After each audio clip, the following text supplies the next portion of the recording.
Salam, mən Şuuraltı terapist Aysel. Bugün sizlərə karmanın həyatımıza təsirindən danışacağam. İnsanlar qəbul etsələr də etməsələr də karma bizim həyatımıza təsir edən ən önəmli mövzulardandır. Hətta qismətimiz belə karmamıza əsasən yazılır. Bəs yaxşı karma nədir? Karma qısaca desək etdiklərimizin nəticəsidir. İstər bu yaşamda, istərsə də keçmiş yaşamda etdiyimiz hər bir şeyin qarşılığını yaşayırıq, bu hər zaman belə olub. İnsanlar bir şeyi qəbul etməkdə çətinlik çəkirlər ki, yaşadıkları hər şey əslində karmadır. Yaxşı, pis fərq etməz. Pulsuzluq, münasibət problemləri, xəstəlik və sair hər biri karmadır. Lakin bəzən keçmiş yaşamda müəyyən çətinliklərlə, sınaqlarla o karmanı bir qədər ödəyən və nəyisə savab olan bir əməl edərək bu yaşamda o karmanı şəfalandırma imkanı, şansı qazanan insanlarda var, amma bəzi insanlara bu icazədə verilmir. Onlar müəyyən qədər çətinliklər yaşayıb o karmanı çətinliklərlə, ağrılarla ödəyirlər. Hər kəs layiq olduğu həyatı yaşayır cümləsi əslində ağır cümlə olsa da belədir. Axı Allah ədalətlidir, birisi xoşbəxt münasibət yaşayarkən digəri xəyanət görür, sevilmir, münasibət problemi yaşayır, bəs layiq olmasaydı sizcə Allah ədalətli davranmış olardımı? Allah hər zaman hər kəsə əməllərinin nəticəsini yaşadıb əslində. İnsan var, pul tərəfdən heç bir problem çəkmir, çox asan, rahatlıqla pullar qazanır, baxırsan, amma münasibəti çox bərbad vəziyyətdədir. Burada da əslində Allahın ədalətini görürük.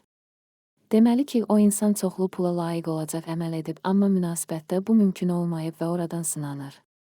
Bəs yaxşı münasibət karması niyə yaranır?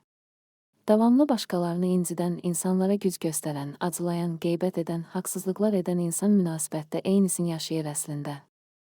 Siz bu yaşamda mələk olsaz belə keçmiş yaşamda etdikləriniz sizə bir cürə dönəcək.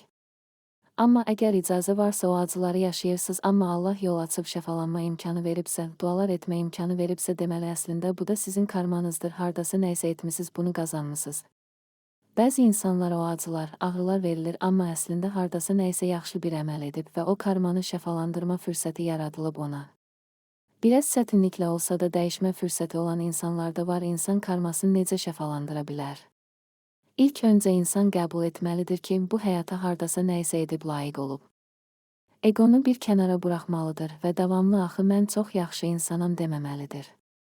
Günahkar olmayan insan bu dünyada olmur, bura günahkarların toplandığı bir yerdir, bunu qəbul edin.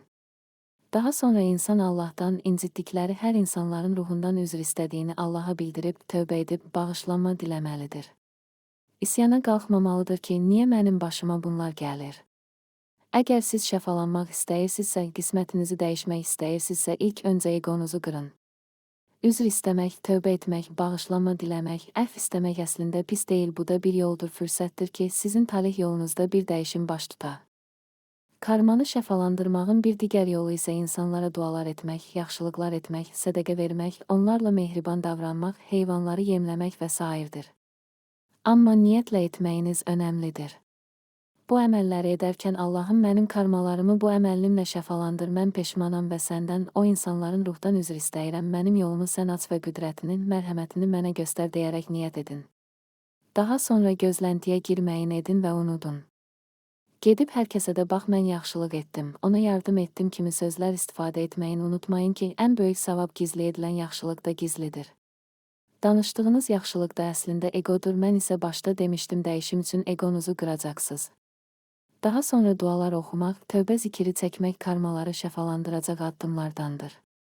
Həmçinin karma şəfalandırma seansı ilə möhtəşəm dönüşümlər yaşaya bilərsiniz. Karma seansı sizə yeni qismət yolunu açmağa, irələməyə kömək edəcək ən möhtəşəm seanslardandır.